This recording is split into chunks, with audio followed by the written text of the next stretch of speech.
இன்னைக்கு எங்கள் வீட்டில் சண்டே ஸ்பெஷலாக காரைக்குடி ஸ்டைல் சிக்கன் குழம்பு தான் பண்ணியிருந்தேன். இந்த சிக்கன் குழம்பு இட்லி, தோசை, பூரி, சப்பாத்தி, வெள்ளை சோறு கூடலாம் வச்சு சாப்பிடும்போது செம்ம டேஸ்ட்டாக இருக்கும். மறக்காமல் இந்த வீடியோவை சேவ் பண்ணிட்டு வீட்டில் ட்ரை பண்ணுங்கள்.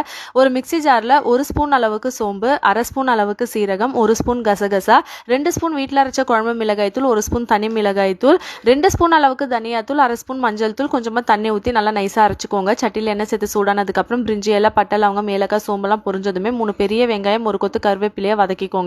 கூடவே 2 காஞ்ச மிளகா, 3 பெரிய தக்காளி பழம், 1/2 ஸ்பூன் அளவுக்கு இஞ்சி பூண்டு பேஸ்ட் சேர்த்து பச்சை வாசனை போகிற அளவுக்கு வதக்கிக்கோங்க.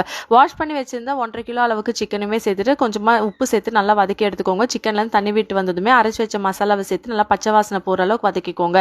இந்த கிரேவிக்கு ஏற்ற மாதிரி தண்ணி ஊற்றிக்கோங்க. நல்லா தண்ணி கொதிக்கும் போது ஒரு கைப்பிடி அளவுக்கு பொடியாக நறுக்கின கொத்தமல்லியை தூவிட்டு நல்லா குழம்பு கொதிச்சு எண்ணெய் பிரிஞ்சு வந்ததுக்கப்புறம் சுட சுட சர்வ் பண்ணுங்கள். செம்ம டேஸ்ட்டாக இருக்கும். ட்ரை பண்ணிங்கன்னா கமெண்ட் பண்ணுங்கள். நாளைக்கு வேற ஒரு ரெசிபியில் சந்திக்கலாம். தேங்க்யூ.